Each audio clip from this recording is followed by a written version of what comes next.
कांग्रेस की जन आक्रोश यात्रा आज रीवा में अंतिम दिन में है और इस समय हम रीवा शहर के सिरमौर चौराहे में मौजूद है, जहां पर चारों तरफ आप देख सकते हैं कि किस तरह से जन आक्रोश यात्रा के लिए कांग्रेसियों का हुजूम उमड़ा हुआ है। और रीवा के जो प्रभारी हैं, जो यहाँ से यात्रा निकाल रहे हैं, अजय सिंह राहुल हैं और वो थोड़ी देर में यहाँ आने वाले हैं। और लगभग 1400 किलोमीटर की यात्रा इस चरण में इनके द्वारा की जाएगी और कुल 11,000 किलोमीटर पूरे मध्य प्रदेश के 7 नेताओं पर जिम्मेदारी दी गई है। विंध्य क्षेत्र के वो 2 बड़े नेता हैं, एक तो अजय सिंह राहुल हैं और दूसरा कमलेश्वर पटेल हैं। तो रीवा की जो जिम्मेदारी है वो अजय सिंह राहुल के कंधों पर है। और आज इस जिले में यात्रा का अंतिम दिन है। रीवा जिले में रीवा से ही यात्रा शुरू हुई थी महामृत्युंजय मंदिर से। इसके बाद अलग अलग विधानसभाओं से होती हुई अब एक बार फिर से रीवा पहुंची और यहीं से गुड़ होते हुए सीधी के लिए रवाना होगी। कांग्रेस जन आक्रोश यात्रा में बहुत सारे लोग यहाँ पर मौजूद हैं। कांग्रेस के एक नेता हैं, कार्यकर्ता हैं, समर्थक, उनसे जानने की कोशिश करेंगे कि इस यात्रा को लेकर जनता में आप कैसा उत्साह देख रहे हैं। कार्यकर्ताओं में जो वर्षों से निराश पड़ा हुआ था, अब कैसा आपको महसूस हो रहा है? जन आक्रोश रैली जो पूरे प्रदेश में कमलनाथ जी के नेतृत्व में चल रही है, जनता में बहुत उत्साह है, क्योंकि जो 18 वर्षों से लगातार शिवराज सिंह का कुशासन झेल रहे हैं, चाहे मिलावटखोर में हो, चाहे बेरोजगारी में हो, चाहे भ्रष्टाचार में हो, जनता अब उब चुकी है शिवराज सिंह की सरकार से और भाजपा सरकार से। जन आक्रोश का जो ये भीड़ जन सैलाब उमड़ रहा है, ये उसी का कारण है। इससे दिखता है कि जनता में कितना आक्रोश है और इस बार भाजपा सरकार को उखाड़ फेंकने का काम आम जनता करेगी। अभी कैसा माहौल देखते हैं जब निकल रही है अलग अलग जगहों से यात्रा? आज रीवा में अंतिम दिन।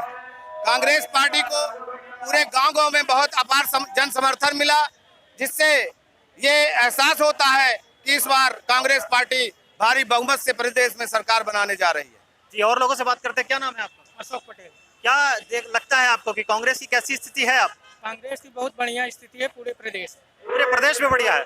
इस बार पिछली बार 8 की 8 विधानसभा सीटें बीजेपी को मिली थी, इस बार कितनी सीटों का अंदाजा लगा रहे हैं? अंदाजा कम से कम 5 से 6 सीटों का है। सरकार बनेगी, अपनी सरकार बन जाएगी। क्या नाम है? राकेश कुमार पटेल।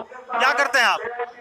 रीवा में रहते हैं, यही रीवा में रहते हैं। अच्छा, कैसा माहौल देखते हैं आप? जन आक्रोश यात्रा भी निकाली जा रही है, कांग्रेस का कैसा माहौल है? बहुत अच्छा माहौल है, पूरी जनता जुड़ रही है। भीड़ देखकर आप देख लीजिए जनता में क्या आक्रोश है ना। अब कोई भी परिवर्तन जब होता है तो रैली होती है और रैली में जनता रहेगी, मतलब परिवर्तन जरूरी है, परिवर्तन होगा। तो ये कांग्रेस को वोट देना है। जन आक्रोश यात्रा में पूरे जिले भर के नेता मौजूद हैं, उनसे जानने की कोशिश करेंगे कि अब कैसा माहौल देखते हैं जब अलग अलग विधानसभाओं से होते हुए लगभग अब कंप्लीट है यात्रा रीवा जिले की। तो कैसा माहौल नजर आया आपको? जन आक्रोश यात्रा ने बता दिया कि भारतीय जनता पार्टी के जो जन आशीर्वाद यात्रा थी, जो जन आशीर्वाद यात्रा थी वो नीचे दब चुकी है, और जो जन आक्रोश यात्रा है वो बहुत ऊंचाई पे चढ़ रही है। जो जनता का 2/3 बहुमत है, 3/4 बहुमत है, वो हमारे कांग्रेस जन आक्रोश यात्रा के माध्यम से है। जन आक्रोश जो जन आशीर्वाद है, भारतीय जनता पार्टी ने कोई आशीर्वाद नहीं दिया, कोई जनता को कोई काम नहीं दिया, इसके बावजूद भी एक वो जन आशीर्वाद का लगा करके लोगों का एक भावना जीतना चाहती है। परंतु हमारा जो जन आक्रोश था, जनता का गुस्सा है, महंगाई है, बेरोजगारी है, भ्रष्टाचार है, बलात्कार है, लोगों में आने वाली समस्याएं हैं, निजात समस्याएं हैं, कहीं दूर नहीं हो रही हैं, उन समस्याओं को दूर करने के लिए हमारी जन आक्रोश यात्रा है। जन आक्रोश के माध्यम से यहाँ प्रभारी अजय सिंह राहुल भैया हैं, प्रतिपक्ष नेता, वो हमारी जनता के रीवा संभाग के पूरे जनता की बातों को लेगा करके प्रधानमंत्री हमारे कमलनाथ जी के माध्यम से राहुल गांधी, इंदिरा गांधी और हमारे कांग्रेस AICC के अध्यक्ष खड़गे जी को प्रस्तुत करेंगे और भारतीय जनता पार्टी की जो ग्राफ है वो नीचे की ओर गिरता जा रहा है। जी, एक सवाल यह है कि पिछली बार 8 सीटें आई थी कांग्रेस बीजेपी को, इस बार इतनी भीड़, इतना आक्रोश, इतना तमाम तामझाम, कितनी सीटों का अंदाजा आप लगा रहे हैं? देखिए, पिछली बार भी हमारी सीटें ज्यादा थी, 8 सीटों 8 सीट थी। ईवीएम का खेल था, मध्य प्रदेश में ईवीएम का खेल था। ठीक चुनाव के 2-3 दिन पहले शिवराज सिंह मामा आया था, वो शिवराज सिंह चौहान ने ईवीएम के माध्यम से घोटाला किया था, उसका कारण था ये, उसका केवल कारण है और कोई कारण नहीं है। हम पहले भी जीते थे, आज भी जीते रहेंगे। जन आक्रोश यात्रा में लगभग पूरे कई विधानसभाओं की यात्रा हो चुकी है, आज आखिरी दिन है। कैसा माहौल आप देख रहे हैं और किस तरह से जनता में जो आपने आक्रोश की बात कही है, क्या वो नजर आया आपको? देखिए, हमारा देखना, हमारा दृष्टिकोण हो सकता है, पर आप तो मीडिया के लोग हो जो निष्पक्ष लोग हो, और आपको आईने की तरह साफ दिख रहा है कि मध्य प्रदेश के अंदर आम जनता पूरी तरह से बदलाव के मूड में है। बस इंतजार है कि कब चुनाव की घोषणा हो जाए और कब वोट की तारीख तय हो जाए। एक बात कही जाती है कांग्रेस को लेकर, यहाँ गुटबाजी है। इस यात्रा में क्या कुछ ऐसा नजर आया? एक भी किसी तरह की कोई गुटबाजी नहीं है। हर नेता, हर कार्यकर्ता बढ़ चढ़ के इस जन आक्रोश यात्रा में शामिल हो रहा है। यहाँ कोई गुट नहीं है। यहाँ राहुल गांधी का गुट है, यहाँ कमलनाथ जी का एक गुट है, और जिस झंडे के नीचे, पंजे के नीचे सब लोग काम कर रहे हैं। कितनी सीटें देखते हैं? 8 पूरी सीटें यहाँ की बीजेपी के हाथों में गई थी। इस बार क्या माहौल है? पूरा उल्टा माहौल रहेगा। 8 कांग्रेस रहेगी, 0 भाजपा रहेगी। जी, और लोगों से बात करते हैं। जी, हम नेता, कार्यकर्ता, समर्थक यहाँ पर मौजूद है और उनसे जान रहे हैं हम लगातार कि क्या कुछ स्थिति है कांग्रेस की स्थिति। आप चूंकि जमीनों में इस समय दौड़ रहे हैं, तो जनाक्रोश यात्रा जो एक ऊपर से दिखाई दे रहा है, जो एक भीतर से है, जो जनता सबको दिखाती नहीं है, तो आपको क्या माहौल लगता है? देखिए, भाजपा ने विकास यात्रा निकाली, भाजपा ने जन आशीर्वाद यात्रा निकाली, दोनों यात्रा पूरी तरह फेल रही। अब जन आक्रोश यात्रा निकाल करके कांग्रेस पूरे मध्य प्रदेश के 230 विधानसभा सीट में जनता का आशीर्वाद और स्नेह लेना चाहती है और संदेश देना चाहती कि हम जनता के साथ हैं, और जनता में जो आक्रोश पैदा हुआ है वो जन जन तक संदेश जाए और कांग्रेस की सरकार यहाँ बने। इसके लिए जन आक्रोश में हम जनता के बीच जा रहे हैं और पूरे मध्य प्रदेश को 7 जोन में बांट करके हर विधानसभा में जन आक्रोश यात्रा निकाली जा रही है। आपको क्या लगता है कि भारतीय जनता पार्टी कहाँ कमी कर रही, जिसको आप लेकर जनता के बीच जाएंगे? मतलब मुद्दे क्या होंगे वो प्रमुख जिसको लेकर जनता आपके पक्ष में आएगी? क्योंकि लाडली बहना योजना जब से आई है तब से ऐसा कहा जा रहा है कि जो ग्राफ भी है वो बीजेपी के पक्ष में। बेरोजगारी, महंगाई, भ्रष्टाचार जिसे जन जन को पता है, और सड़क, बिजली, पानी, रोटी, कपड़ा, मकान, कोई भी सुविधा नहीं मध्य प्रदेश में। जब बुनियादी चीज नहीं है तो भाजपा का रहना किस तरीके से प्रासंगिक है मध्य प्रदेश में, आप लोग समझ सकते हैं। ऐसा माहौल है कांग्रेस को लेकर इस बार, जबकि अब जनसंपर्क मंत्री भी बना दिए गए हैं। मतलब जो बात कही जा रही थी नेतृत्व की, वो नेतृत्व भी अब दिया जा चुका है, प्रतिनिधित्व दिया जा चुका है। जनसंपर्क मंत्री तो बनाया गया है, लेकिन उनका बनाने का कोई औचित्य अब नहीं निकलता, क्योंकि 1000 घंटे का मंत्री वो सिर्फ अपना मैनेजमेंट कर सकते हैं, रीवा का किसी प्रकार का कोई मैनेजमेंट नहीं कर सकते, ना कोई नई योजना ला सकते हैं। ऐसा कुछ भी नहीं है जिससे उनके पक्ष में माहौल तैयार हो। कांग्रेस का करंट है बदलाव का, पूरी तरह से ऊर्जा के साथ बदलाव करके रहेगा, चाहे कुछ भी हो जाए। इस बार 8 की 8 विधानसभा सीट कांग्रेस की ही रहेंगी, इस बात को आप देखिए। इतने ज्यादा कॉन्फिडेंट का क्या पीछे का क्या कारण, इतना कॉन्फिडेंट? हमारे कार्यकर्ता, हमारा संगठन, इस बार संगठन लड़ रहा चुनाव, कोई प्रत्याशी नहीं, केवल हाथ का पंजा चुनाव प्रत्याशी है। हाथ का पंजा चुनाव चिन्ह है, ईवीएम पे केवल वही बटन दबेगी, हाथ का पंजा। प्रत्याशी केवल वही कमलनाथ और राहुल गांधी है, बस। सभा के एक नेता हमारे साथ मौजूद है, गजेंद्र दुबे जी।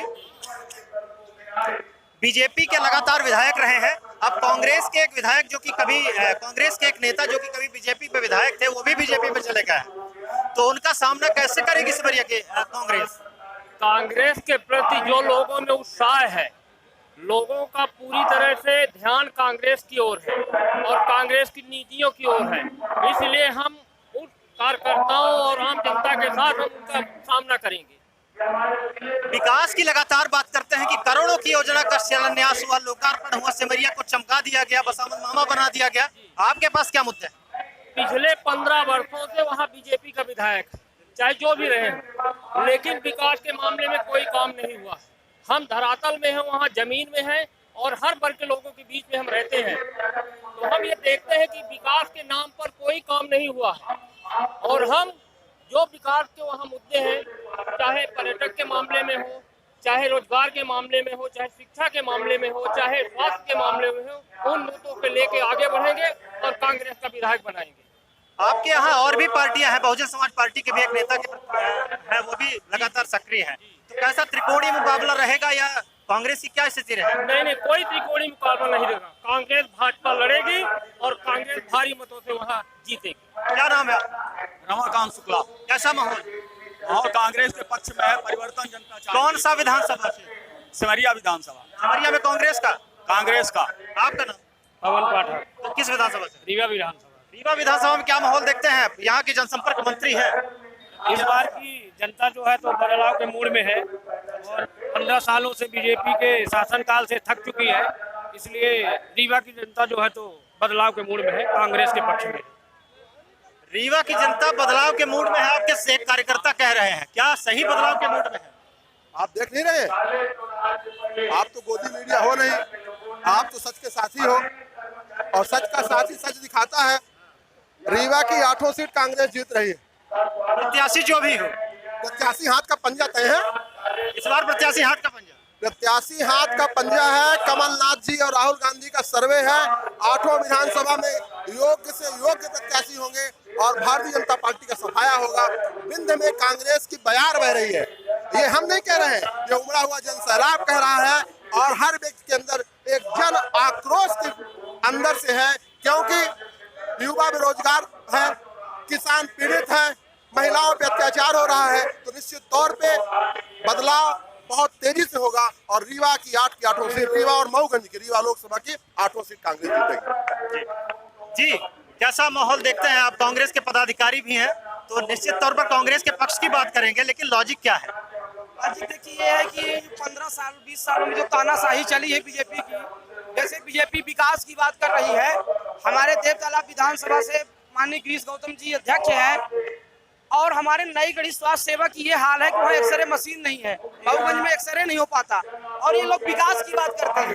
तो जनता में तो आक्रोश ऑलरेडी दिख रहा है, कुछ नहीं हुआ है। बीजेपी सिर्फ फर्जी दिखावा करती है ढोंग, जो इस बार जनता पूरी तरह से मुंह तोड़ जवाब देने के लिए तैयार है। विधानसभा अध्यक्ष जी कहते हैं कि हमने मऊगंज जिले का और देव तालाब विधानसभा क्षेत्र का काफी ज्यादा विकास कर दिया, इसको मध्य प्रदेश की सबसे सर्वश्रेष्ठ विधानसभा क्षेत्र बनाएंगे। आप मीडिया से हैं, आप किसी को बोल के वहाँ बोल दीजिए कि हमारे हाथ में फ्रैक्चर है, पैर में फ्रैक्चर है, एक्सरे करवा लीजिए।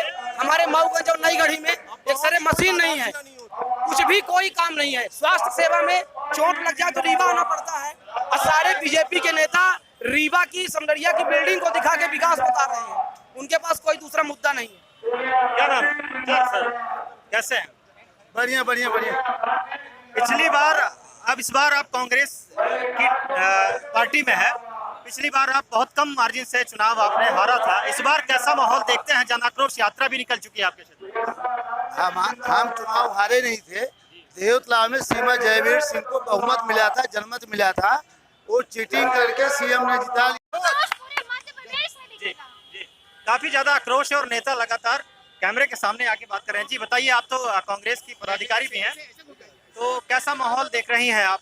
एक महिला सुरक्षा की भी बात की जा रही है और आपसे एक सवाल बड़ा ये है, लाडली बहना, इसका भी कितना असर पड़ेगा? लाडली बहना को हम देखा जाए, अगर शिवराज सरकार लाडली बहना को वो 1000 रुपए न दिए होते और वही 1000 रुपए महिला सुरक्षा पे लगाए होते, तो ये जो आज हमारे यहाँ 24 घंटे में 12-13, मतलब मैं 24 बोल सकती, 24 दुर्घटनाएं नहीं होती महिलाओं के साथ। तो कैसा माहौल है? माहौल तो आप खुद भी देख रहे हैं, आज आप सभी यहाँ उपस्थित है, आप देख रहे हैं कैसा आक्रोश है, युवाओं में कैसा आक्रोश है, महिलाओं में, यहाँ पे जितने लोग हैं, जितने पदाधिकारी हैं, जितने कार्यकर्ता, एक एक कार्यकर्ता सड़क पे है। तो जी बताइए। ये बताइए, सबसे पहला सवाल, 18 साल माननीय शिवराज सिंह चौहान ये लाडली बहना लेके कहाँ थे? लाडली बहना 2,98,000 महिलाएं लापता हो जाती हैं, उनकी खोज करने की बजाय जो है 1000 रुपए देकर जो है तो चंद बरगलाने का कार्य किया जाता है। आज जो है तो रीवा जिला महंगाई बेरोजगारी से जो है तो जूझ रहा है और यहाँ के युवा बाहर की ओर पलायन कर रहे हैं। सरकार को आम जन की ओर ध्यान केंद्रित करना चाहिए कि उनका हित हो सके, परंतु इन सभी जनहितैषी चीजों में ध्यान केंद्रित करने की बजाय चंद दलालों और कुछ ठेकेदारों का विकास हो रहा है और धरातल पर ऐसी कोई भी योजना वर्तमान समय में सरकार की नहीं है जिससे समुचित विकास हो सके। चाहे कोई भी विधानसभा क्षेत्र हो, रीवा जिला जो है तो सूखाग्रस्त है, किसान रो रहा, महिलाएं सिसक रही महंगाई से। अब बताइए क्या है? विकास तो कांग्रेस ने किया, विकास ने शैक्षिक स्तर में विकास किया, कृषि महाविद्यालय होगी, इंजीनियरिंग महाविद्यालय होगी, इतिहास महाविद्यालय होगी, संजय गांधी अस्पताल होगी, इसको कबाड़ा बना दिया। जो कांग्रेस ने विकास किया, क्या विकास किया भारतीय जनता पार्टी ने? ये हम नहीं, ये रीवा जिले का धरातल का हर एक युवा, हर एक किसान, हर एक महिला सवाल पूछना चाहती। ये पूरा रीवा, पूरा मध्य प्रदेश शिवराज सिंह चौहान जी से सवाल पूछना चाहता है। चंद सर्वेश शर्मा सवाल नहीं पूछना चाहता, पूरा जो है तो रीवा का आवाम सवाल पूछ रहा है। ये जन आक्रोश का ये आक्रोश दिखाई दे रहा है, क्या नाम है आपका? सर्वेश शर्मा, NSY जिला प्रवक्ता। अच्छा। और मैं ये कहना चाहता हूँ कि ये आवाम ये प्रदर्शित करना चाहता है कि शिवराज सिंह चौहान का धरातल जाने वाला है, कांग्रेस आने वाली है। शिवराज सिंह चौहान तो मजबूरी है, कमलनाथ जरूरी है। तो ये है जनता का आक्रोश, जहां आप लगातार देख रहे हैं NSY के काफी अच्छे प्रवक्ता थे और बड़ी तरीके से अपनी पार्टी का पक्ष रखा। तो ये तमाम जो नेता हैं, कार्यकर्ता हैं, इन्होंने अपनी पार्टी के पक्ष रखे हैं और जन आक्रोश में किस तरह का माहौल है, रीवा जिले में किस तरह का माहौल, वो देखते हैं अपनी नजर से, उन्होंने बताया है। तो हम लगातार आपको खबरों से अपडेट करते रहेंगे, बने रहिए हमारे साथ। धन्यवाद, नमस्कार।